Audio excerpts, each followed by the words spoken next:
Welcome back to True Terror Tales.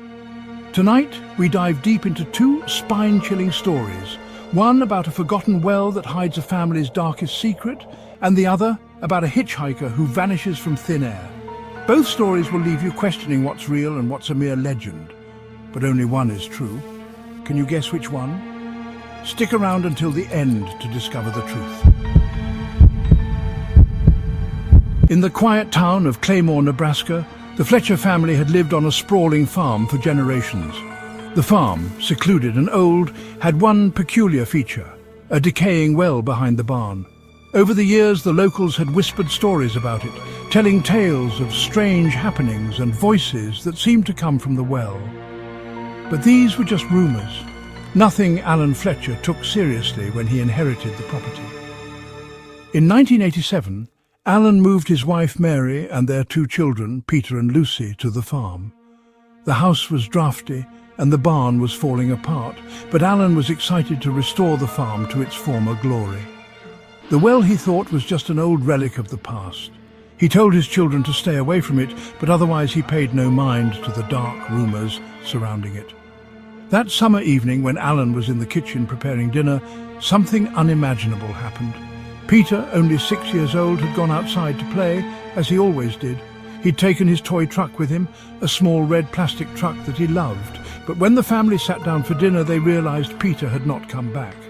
Alan and Mary rushed outside, calling Peter's name into the growing dark. When they reached the backyard, Alan spotted Peter's toy truck lying by the well. The wooden planks that covered the well had been shoved aside. Alan's heart raced as he peered into the darkness below. He called Peter's name, but there was no response. "Alan, Peter, Peter, where are you?" Alan immediately scrambled down the rope into the well. The air was foul, and the further he descended, the colder it became. His flashlight flickered on and off, casting eerie shadows across the stone walls. As he reached the bottom, the beam of light revealed something horrifying: deep scratch marks on the walls, as if something or someone had desperately clawed at the stone, trying to escape. Alan's blood ran cold, but there was no sign of Peter, only a small muddy shoe floating in the muck. Alan climbed back up the rope, his body shaking with fear. When he reached the surface, he found Mary standing at the edge of the well with Lucy, both of them pale and trembling. "Mary, we heard Peter's voice." Alan looked at her, his mind racing. They quickly returned to the house, thinking Peter had somehow returned. But inside, the house was eerily silent. There was no sign of their son. The rooms were empty and the windows were shut. It was as if Peter had vanished into thin air. Over the next few days, strange things began happening. At night, Alan would hear faint whispers, the sound of Peter's laughter echoing through the empty hallways. He would find toys scattered around the house, even though no one had touched them. Lucy would speak in a strange, trance-like voice, saying things like, "Peter says to stop looking for him." The dog, once friendly and playful, refused to go near the well, growling and barking at it from a distance. Finally, Alan decided to do what he should have done from the start. He sealed the well. He brought in cement and began pouring it over the opening. As he worked, he heard a voice, faint but clear, coming from the darkness below. "Peter, Daddy, help me." Terrified, Alan finished sealing the well and fled the property with his family. To this day, the Fletcher family has never returned to the farm. The well remains covered and the property lies abandoned. And the voice that called from the darkness, no one has ever heard it again. It was a stormy night in 1992 when James Parker, a traveling salesman, found himself driving down a remote stretch of highway in rural Texas. The rain came down in torrents, and the wind howled through the trees. James had been on the road for hours, and exhaustion weighed heavily on him. All he wanted was to get home. As he neared a bridge, he saw a figure standing in the middle of the road.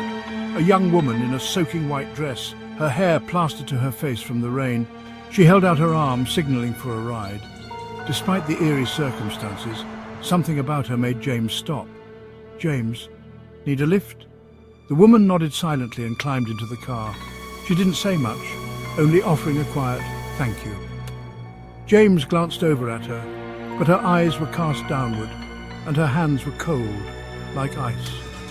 It was almost as if she wasn't really there, but James pushed the feeling aside. She was just a traveller like him, stuck in the storm. They drove in silence for a while.